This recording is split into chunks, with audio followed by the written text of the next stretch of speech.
কত মানুষ আমার বলতো মুসলমানের ঘরে জন্ম হয়েছে নাকি খ্রিস্টান না বৌদ্ধ। আর আজকে যদি বাপ মা থাকতো কিংবা ভাই বোন থাকতো তাইলে 2টা দিন যা একটু জিরাইতাম, 2টা দিন একটু দুঃখের কথা কষ্টের কথা কইতাম যে ভাই আর ভিতরে এত কষ্ট, অনেক আঘাত। আপনার নাম কি? চুমকি। আপনার বাড়ি হচ্ছে খলিপুর।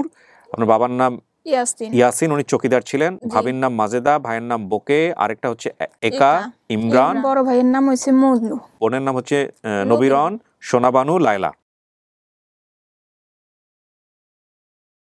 আসসালামু আলাইকুম প্রিয় দর্শক এবং শ্রোতা, আল্লাহ সর্বাবস্থায় আমাদের সবার মঙ্গল করুন, সবসময়ের মতোই সেই দোয়া জানিয়ে শুরু করছি আপন ঠিকানার একটি বেসিক ভিডিও।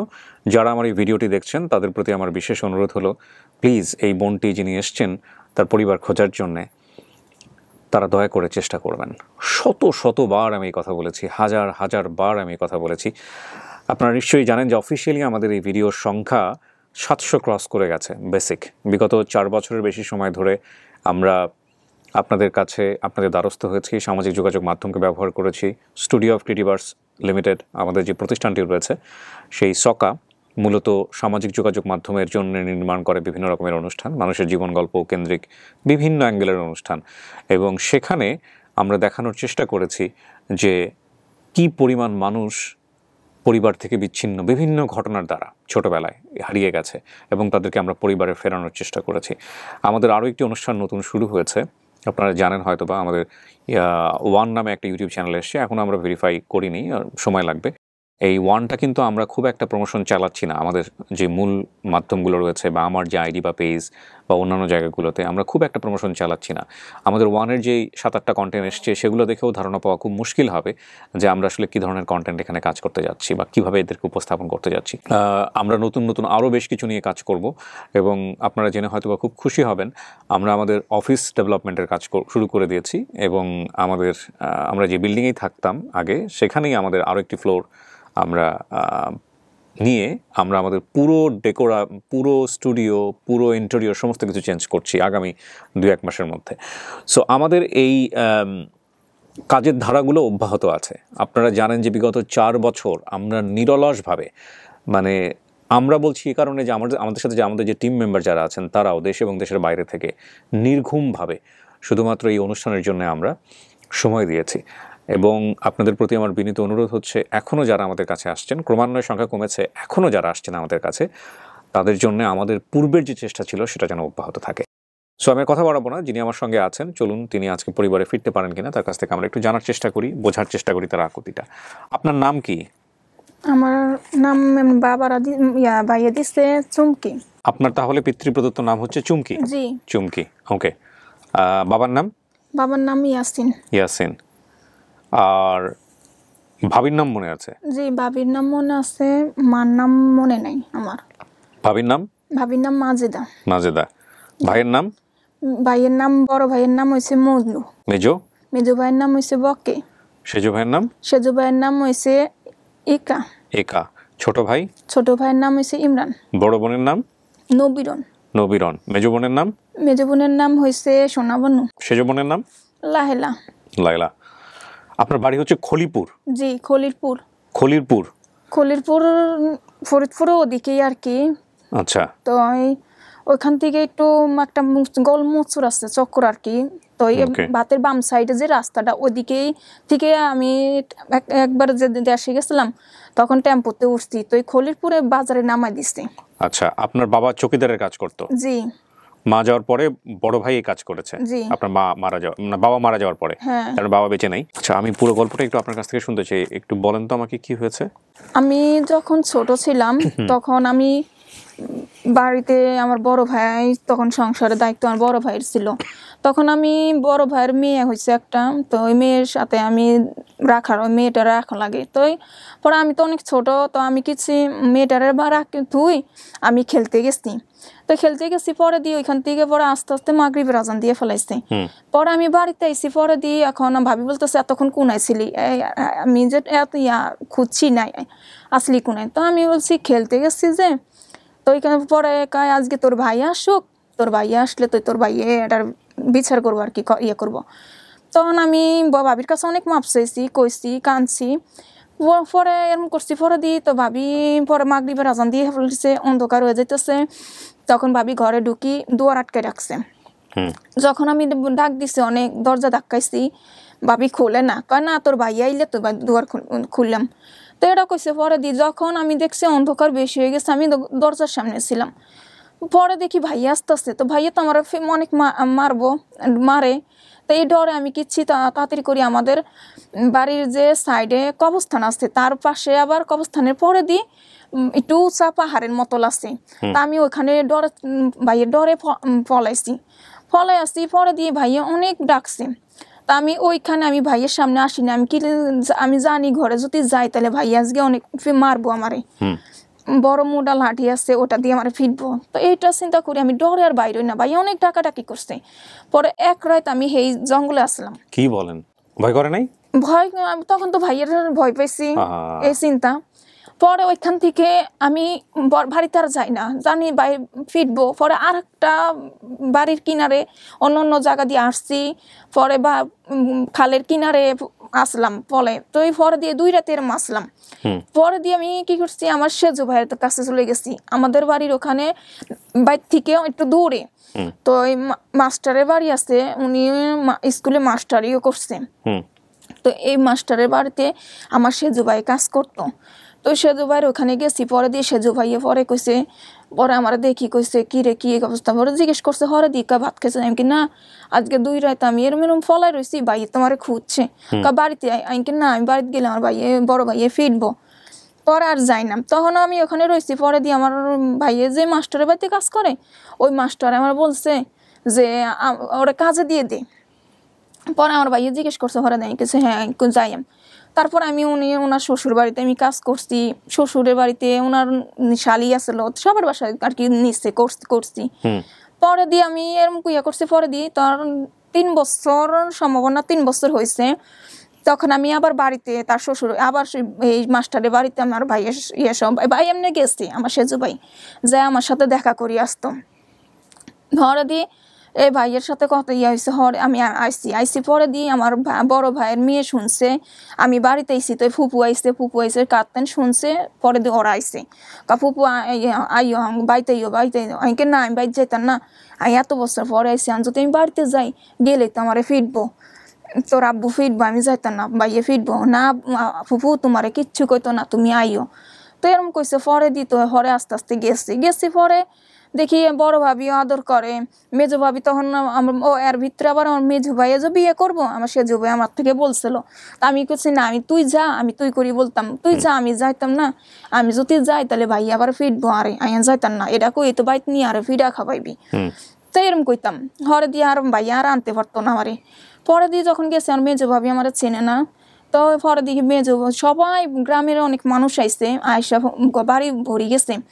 পরে বড় ভাবি আদর করছে। পরে ওই বাড়িতে আর একটা বাড়ি আছে আমাদের বাড়ির পরে দিয়ে, কিন্তু আর কোনো বাড়ি না। কিন্তু প্রথমে আসতে গেলে তখন একটা বাড়ি বাগানের পরে দিয়ে আমাদের বাড়ি আছে, আরেকজনের বাড়ি আছে। তো ওই বাড়িতে মানে নিয়ে গেছে। পরে দিয়ে সবাই কইতাছে একটু হরে না, কেমনে রয়েছ হরাই কিছু, ডরে হরি রয়েছি।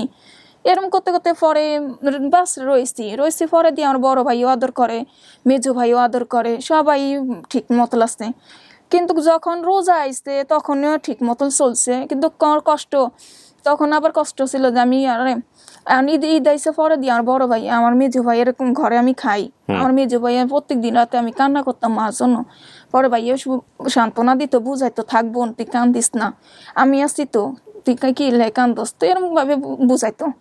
পরে দিয়ে এখন যখন আমি বাড়িতে ঈদ হইতেছে পরে দিয়ে আমার ভাইয়ে আমার একটা ফ্যান কিনে দিতে পারে না, একটা ফ্যান কিনে দিয়ে একটা জামা, আর আমার যার একটা ভাই আছে করছে পরে দিয়ে ওরও দিতে পারে দেয়, অনেক কষ্ট। তখন এমন টাইমে আমি তো তখন চিন্তা করি, আরে আমি যদি বাড়িতে না থাকতাম তাহলে তো এই টাকা দিয়ে তো একটা ফ্যান কিংবা ভাবির একটা কাপড় দিত, কিংবা ভাইয়ে একটা লুঙ্গি নিত। তো এরম ভাবে চিন্তা করছি আমি। তো চিন্তা করছি পরে দিয়ে আমি পরে এরম করতে করতে ঈদ গেছে। তারপরে দিয়ে হঠাৎ করে কোরবানি তো করছি পরে দিয়ে হঠাৎ করে একটা মহিলা আইসে পরে দিয়ে বলতেছে দেখছে পরে দিয়ে আমার বলে কাজ করবি নি। তাই আমি কই, কয় ঢাকা মাসে টাকা দিব তোরে, বেতন ভালো টাকা দিব।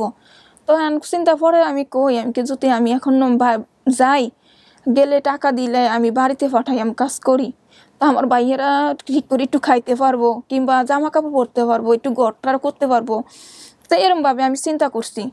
তখন আমার ভাইয়ের কাছে বলছে পরে দিয়ে আমার ভাইয়া শুধু একই কথা কইছে, আমার মেজো ভাইয়ের না আমার এই বোন অনেক বছর কষ্ট পাইছে, আমি আর চাই না কোনো কষ্ট পাক, আর আমি কোনো ভাষায় আমি দিতাম না কোনো কামে, এই যা খাই আঙ্গুল লগে খাইবো। পরে আমি ঘরে না খেয়ে থাকতাম, ভাত খাইতাম না, শুনতাম না বলান দিলে, তো সব ইয়া করে থাকতাম।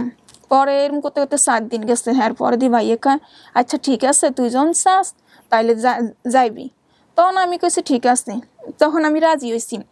এর আগে দিয়ে আমার সেজো ভাই আবার ঢাকায় চলে গেছে, আমার মেজো ভাই বড় ভাই ঢাকা শহরে কোনোদিন যায় না, চিনে না, আমার সাথে কোনোদিন কথাবার্তা এমনি ইয়া হইতো না। আমার সেজো ভাই আসা যাওয়া করতাম। তখন এটা করছে ইয়া করছে পরে দি আমার মেজো ভাইয়ের সহ আমি বাড়ি থেকে যখন বাইরে, তখন আমার এত কষ্ট, আমার এত বিলাপ দিয়ে আমি যেরকম কাঁদছি সেরকম আমার ভাইও কাঁদছে। আমি জানি না কি থেকে আমরা ভাই বোন এত কাঁদছি। পরে এরকম কষ্ট করি বাজার দিকে গেছি ভাইয়ের সহ, ভাইয়া আমারে জুতা কিনে দিছে, ইয়া করছি জি ঢাকা আসার জন্য। তারপরে আমার গাড়িতে উঠাই দিছে। কিন্তু আমার যে এটাই শেষ দেশে যখন হইব এটা আমার কল্পনার বাইরে ছিল। পরে তো তারপরে আমি আর ঢাকায় মহিলা আনছে পরে দি যেই বাসা তার কাজ দিছে ওই মহিলারা মানে যে কোনো কাজ করতে দিত, আমি ঠিক করে কাজ করতে পারতাম না। মরিচ টরিচ ধুইতে দিত, ডাল ধুইতে দিত, মরিচ ধুইতে দিত, হুইল পাউডার দিই, তারপর ডাল 20 বার করে দেওয়া লাগবো, রুটি খাড়ায় খাড়ায় বানানো লাগবো। আমি গোল রুটি হয় না কেন এটার জন্য আমার ফিরতো অনেক। পরে দিয়ে আমি যখন ওই মহিলা আমার সাথে দেখা করতে আসতো তখন মহিলার কাছে আমি যাইতে পারতাম না, মহিলার সাথে আমি বলতে পারতাম না যে ওনারা আমার এইভাবে মারে, এইভাবে ইয়া করে। আমি এখানে থাকতাম না, ওনারা সামনে থাকতো, আমার একটু কথা বলতে দিত না, আমার সামনে একটু যাইতে দিত না, ঠিক করি দূরে খাড়ায় থাকতাম। হরে তো এরকম করছি, হরে দিয়ে উনি গেছি 2 বার না 3 বারের মতো লাইছে আমার সাথে দেখা করছে, 2 বার সম্ভব না দেখা করছে। পরে দিয়ে তারপর থেকে আরো ওনার সাথে কথা নাই। আর মোবাইলও একবার ফোন দিয়েছিল, পরে দিয়ে উনি একবার ইয়া করি আমি ওনারা যে সামনে থাকে কিছু বলতে পারি না। পরে দিয়ে আমি কিছু এমনিভাবে রয়েছি। তো আমার সাথে আমি যে ফ্ল্যাটে থাকতাম তার পাশের ফ্ল্যাটে 4 তলা, আমি থাকতাম 5 তলা, 4 তলা একটা মেয়ে আসছিল।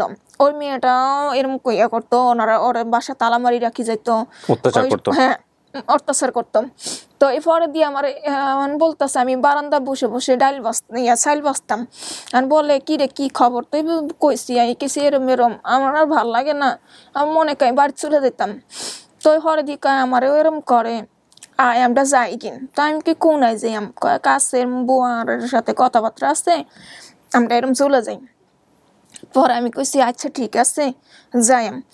তখন আমি কি আমার হ্যাঁ ওই বলছে যে তুই যে যাবি জামা কাপড়, আমি কি জামা কাপড় তো আছে বারান্দার থাকে আমার। আচ্ছা ঠিক আছে তাইলে তুই জামা কাপড় আগে ভাগে নিচে থুইস। তা আর আগের দিন আমি নিচে নামাই রাখছি পরে দিই, পরে ওই বাইরে এসে পরের দিন বাইরে এসে পরে দিই আমি আর আমার জামা কাপড় নিতে পারি না, ওরটা ঠিকই পারছে। পরে ওই যখন কাজ যেখানে ঠিক করছিল ওইখানে আবার গেছে, পরে দিয়ে বুয়া নাই, বুয়ার বাসাও চিনে না। তখন আমি হারাই গেছি। তখন আমি এর মধ্যে আবার মহিলা আবার যে বাসায় কাজ করছি তার আবার 1 টাকা দিছিল আরে, কইছে 1 টাকা দিয়ে আমি বাজার থেকে পান আনতাম। তো এই 1 টাকা দিয়ে যে ইয়ে করছে আমি তো আর পান নিব রিপ্লাই আর বাসার যাই না, এছাড়া আমার বাইরে যেতে দিত না তারা। পরে আমি যত রকম চেষ্টা করছি আমি আর দ্বিতীয়বার যেতে পারি না। যেখানে আমার কাজে দিছিল সেটা শান্তিনগর আসলো, কাজ করছি মালিবাগ না শান্তিনগরই সম্ভব না, যাই হোক। হ্যাঁ তারপরে ওখান থেকে পরে আমি বাসা তার দ্বিতীয়বার ফিরে যেতে পারি না, অনেক চেষ্টা করছি পরে দিয়ে এখন আমি কি করুম, হাঁটতে হাঁটতে মগবাজার আইছি। মগবাজারে ট্রেন রাস্তার কিনারতে যখন আডি তখন আমার মহিলার আর মেয়েটার বলতেছে রাত হয়ে যেতেছে। আমি কেছি হ্যাঁ, আর আমি কেমনে কি রকম আমরা, তা আমি আমরা একটু পানি খাই, মই তো বস্তি আছে অনেক ঘর আছে ছোট ইয়া কোন ট্রেন রাস্তার কিনারে ওনারা কইব তোরা কইতে নাইছো জিগাইব কিছু একটা পরে আমি কইছি পরে দিত ওনারা পরে শুনছে ঘরে গেছি আইকে একটু খালা একটু পানি দিবেন নি হরে কই দিছে হরে কাকমনি তুই কইতে নাইছো তোরা তো হেনেন না পরে আমি বিস্তারিত ব্যাখ্যানিক কইছি খালা আমরা বিশ্বাস করি আপনারা আঙ্গরে একটু ইয়া দেন ঠাই দেন আপনারা যা কইবেন কাম কাজ আমরা সব কইরাম তবু আঙ্গরে একটু থাক। কজন ছিল আপনার সাথে? আমার সাথে ওই মেয়েটা আর আমি ছিলাম দুইজন। তো পরে এটা বলছে পরে দিন তো এর পরে মহিলা কাছে তোরা কিছু খাইছস নি আমি কিছু না। তখন আমার মহিলা কি করছে তরকারি দিয়ে হে মেয়েটারে ভাত দিছে আমারে ভাতের মার দিয়ে ভাত দিছে। তখন অনেক কষ্ট পাইছি যে রে আজকে মনে জামা কাপড় ভালো না দেখে আর ভাতের মার দিয়ে ভাত দিছে আর ওরে তরকারি দিয়ে ভাত দিছে। এটা ভাত খাইছি কয়েকবার খাইয়া অনেক কাঁদছি ভরা দিয়ে কিচ্ছে আর দিছে ওনার যে যারা যেতে ভাত দিচ্ছে খাইতে তার মা আর স্বামী আবার যে বর্তমানে যে খালার কাছে ছিলাম ওনাদের বড় মেজ বোনের বাসা দারোয়ানে চাকরি করতো তো ওইখানে নিচে ভরা দিয়ে সে আন্টির বাসা তো ওই মেয়েটার রাখি দিছে আর আন্টির বোনের কাছে আমারে দিয়ে দিছে। পরে আমি এই খালার কাছে রয়েছি এত বছর ধরে আমি ওখানেই আসলাম আর প্রায় 8-9 বছরের মতন এই খালার কাছে কাজ করছি। যখন খালা জিজ্ঞেস করছে কিরে বাড়িতে যাওয়ার কথা বলস না কি হয়েছে ওই বাড়িতে যাইতি না তোর দেশের বাড়ির কথা পরে আমি খালার কাছে বিস্তারিত ব্যাখ্যানি সত্যি কথা বলে দিছি পরে তো পরে স্যার কইছে যে তোর গ্রামের নাম পরে আমি কইছি না আমি থানার নাম জানি না কিন্তু আমার ভাইয়ের যখন জিজ্ঞেস করছি ভাই আমাদের বা দেশের নাম কি ভাইয়া কই তো খলিরপুর তো খলিরপুরে এই কদ্দূরে তো থানার নাম থাহে যে আরো জেলার ইয়া থায় এগুলো আমি জানি না। আর আমাদের বাড়ি হয়েছে একলাম পরে দিয়ে কইয়া করছি পরে দিয়ে তা আমার এই খালাও চেষ্টা করে না। তখন আমার খালার বড় বাসুরের বাসায় কাজ করতো ওনার সাথে আমার বিয়ে হয়েছে। তাই 11 সালে আমার বিয়ে হয়েছে আর ওইখানে আমার স্বামীর সংসারে আমি আসি আমার শ্বশুর শাশুড়ি সবাই আমার সাপোর্ট করে আমি এখানে ইয়া করি তৈরি রয়েছি ওখানে। কিন্তু যেখানে গেছি সব জায়গায় শুধু কষ্ট দুঃখ আঘাত ছাড়া কিচ্ছু দুনিয়াতে পাইলাম না। ওই যে এখানে ওই মহিলার বাসা দিয়েছে ওই মহিলা কত রকম অত্যাচার কত ফিডা কত মাটির খোড়া আমার শরীরে ভাঙছে মাথার বাড়ি দিয়ে ভাঙতো কত আমার হাতে ডাল ঘুটনি কাঠের খুঁজছুন এগুলো ভাঙছে কিন্তু কষ্ট অনেক রকম শুধু দুঃখ একটাই মা নাই মা জন্মর পরে ভাই হচ্ছে যা মা মারা গেছে তার 40 দিন না যেতে বাপে স্ট্রোক করে মারা গেছে আমি এটা জানি আর ভাইয়ের থেকে শুনছি। আর আজকে যদি বাপ মা থাকতো কিংবা ভাই বোন থাকতো তাইলে 2টা দিন যা একটু জিরাইতাম 2টা দিন একটু দুঃখের কথা কষ্টের কথা কইতাম যে ভাই আর ভিতরে এত কষ্ট অনেক আঘাত আমি অনেক কষ্ট খাইছি মানে কষ্ট সীমানার বাইরে হয়ে গেছি কিনা আমার আর সহ্য হয় না। কত মানুষ আমার বলতো মুসলমানের ঘরে জন্ম হয়েছে নাকি খ্রিস্টান না বৌদ্ধ এরম ভাবে অনেক মানুষ আমারে বলছে। তখনও শুনি রয়েছে শুধু আল্লাহর কাছে কইছি আল্লাহ খোদা আমি সইছি খোদা তুমি সইও না কারণ আমি ইচ্ছা করে কোনো ইয়া করি না আমি অনেক ইয়েতে আছি আমার ভাইয়েরা ইচ্ছা করি আমার ঢাকা শহরে ইয়া করে না আমি নিজে আইছি ভাইয়ের দিকে চাইয়া।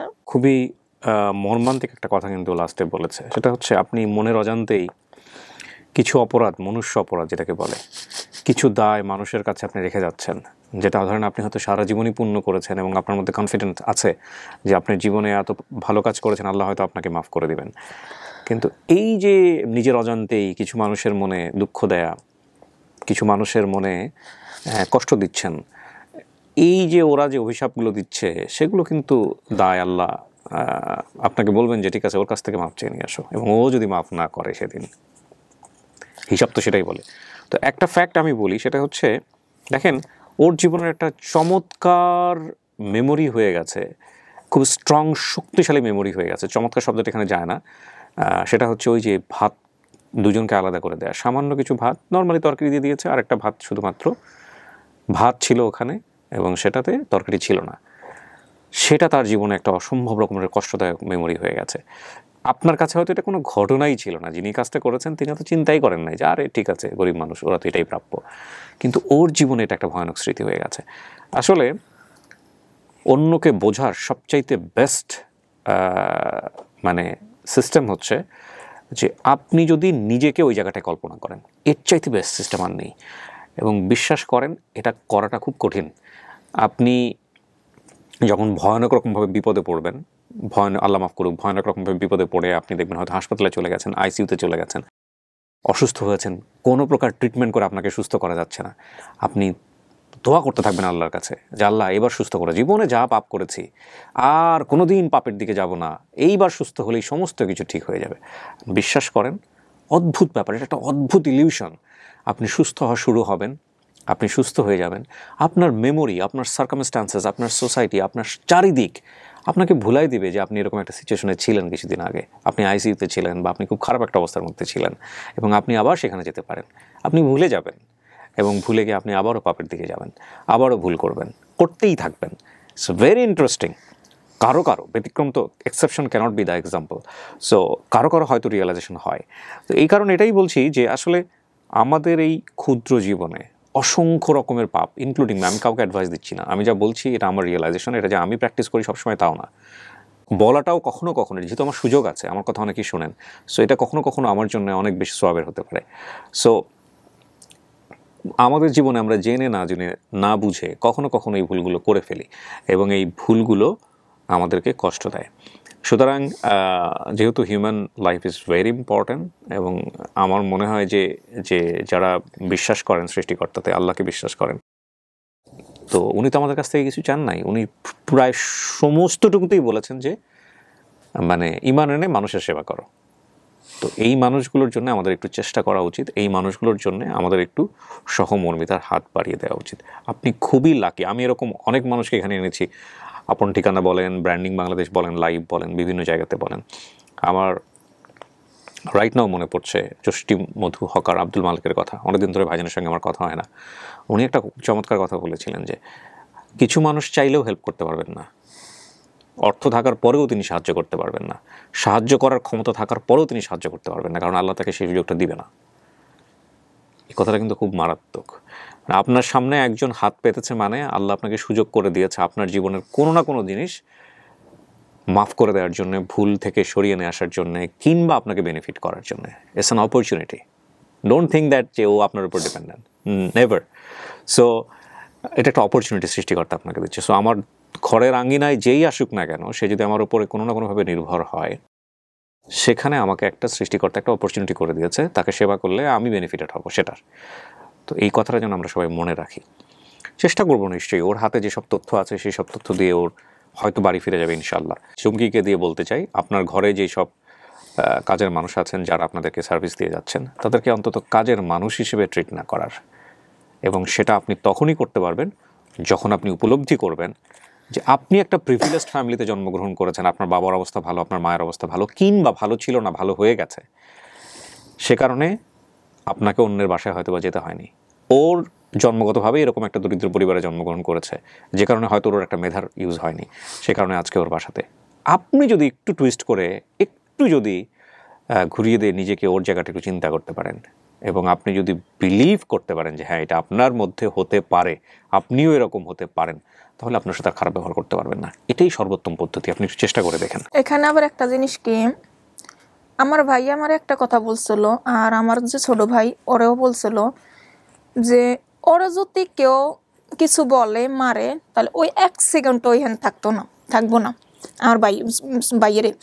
আর আমার কথা যখন বলছে ওরা যদি কেউ মারে, ফিডে, কাটে, তারপরে ওই এখানেই পড়ে থাকবো, এখান থেকে কোনো লড়তো না।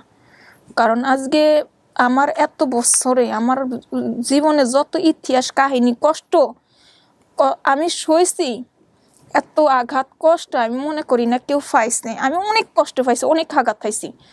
আমার পুরা আমি জীবনটা আমি কত আল্লাহ দরবার করেছি, আল্লাহ তুমি আরো দুনিয়াতে উড়ে নিয়ে যাও, এত কষ্ট আঘাত আর সহ্য হয় না। কত আমি নিজের আর গায়ের রং কালো, এই কালো নিয়েও কত দিন একটি মানুষ কত রকম কইছে, কত কথা কইছে, আরে এখনো শুনি কিরম দেখা যায় এই যে আরেকটা বিষয় একটু কথা বলি, এই যে কালো রং নিয়ে, এটা কিন্তু ভয়ঙ্কর রকম ভাবে পাপ। আপনি সরাসরি মানে আপনি যদি সৃষ্টিকর্তাকে বিশ্বাস করেন, আল্লাহকে বিশ্বাস করেন, আপনি সরাসরি তার সৃষ্টি নিয়ে তার মুখোমুখি হয়েছেন। কালোর পেছনে ওর কোনো হাত নাই, কালোকে আল্লাহ সৃষ্টি করেছে। তাহলে এখন কথা বলেন, আপনি যদি কাউকে কালো বলেন, কালো দিয়ে যদি আপনি খোঁটা দেন, তাহলে আপনি কি করলেন? আপনি আল্লাহর সাথে সরাসরি যুদ্ধে নামলেন। আপনি একটু চিন্তা করেছেন আপনি কত ভয়ঙ্কর স্টেজে চলে গেছেন? প্রথম কথা হচ্ছে রেসিজম সারা পৃথিবীতে আছে, রেসিস্ট মনোভাব সারা পৃথিবীতে আছে।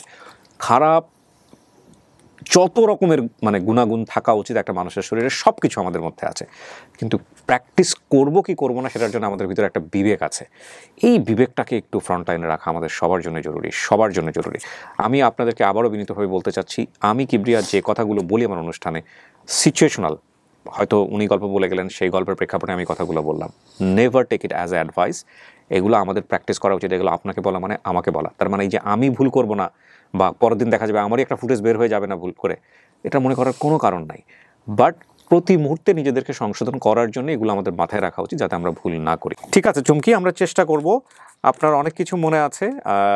আপনার বাড়ি হচ্ছে খলিপুর, আপনার বাবার নাম ইয়াসিন, উনি চৌকিদার ছিলেন, ভাবির নাম মাজেদা, ভাইয়ের নাম বোকে, আরেকটা হচ্ছে একা ইমরান, আরেকটা হচ্ছে বোনের নাম হচ্ছে নবীরন, সোনাবানু, লায়লা।